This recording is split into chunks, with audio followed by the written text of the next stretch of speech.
Good morning, my dear children.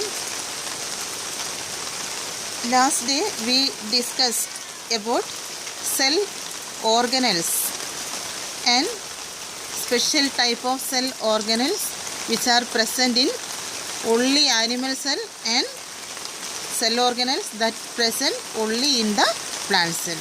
Today we are going to discuss about the center part of the cell, that is nucleus. In plant cell and animal cell, nucleus is present. But in animal cell, you can see this nucleus in the center part of the cell. But in plant cell, this nucleus is present in the peripheral part, side part, because of the big vacuole filled with the water is seen in the plant cell. But in animal cell, this nucleus is present in the center part. Today we are going to see the detailed structure of nucleus. Like a cell membrane, one membrane that covers this nucleus. The name of this membrane is known as nuclear membrane. Other name of this nuclear membrane is nuclear envelope. And this is a double layered membrane. It is made up of two layers. And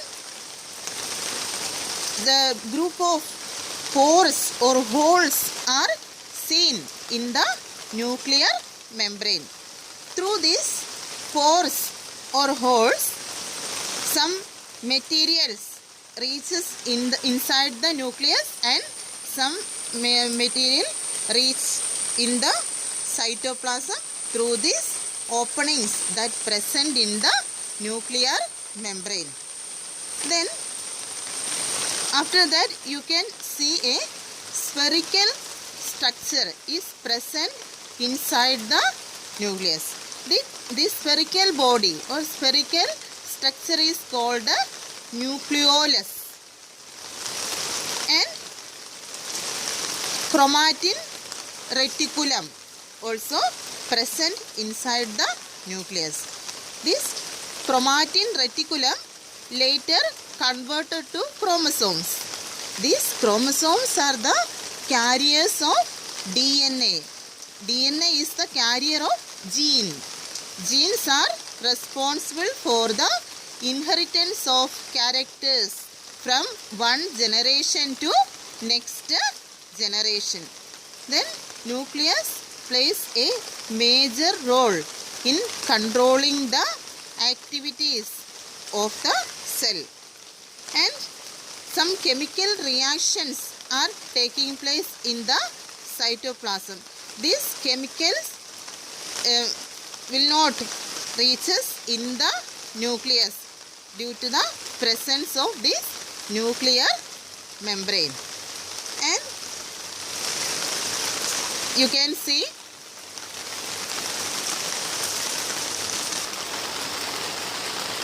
nucleoplasm is seen inside the nucleus.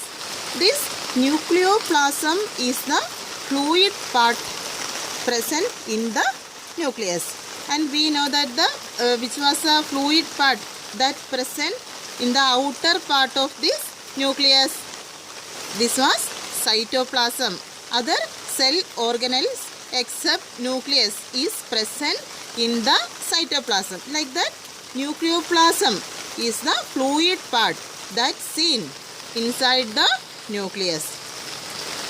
In some organisms there is a well developed nucleus is present, but in some other lower forms of organisms like bacteria, you cannot see this nuclear membrane, but chromatin reticulum, that genetic material is present, that is scattered in the cytoplasm.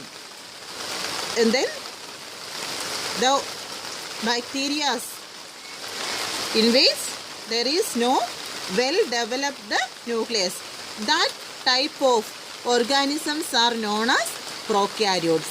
And other organisms like animals, plants and other higher forms of organism in which you can see a well structured nucleus. There is a outer covering, nuclear membrane is there, and chromatin, reticulum, nucleolus, everything is inside the nucleus.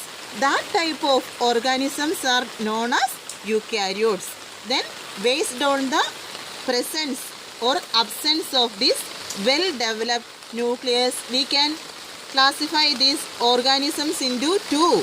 They are prokaryotes and eukaryotes. Example for prokaryote is bacteria. There is genetic material is there, but an absence of nuclear membrane. So it is not a well developed nucleus.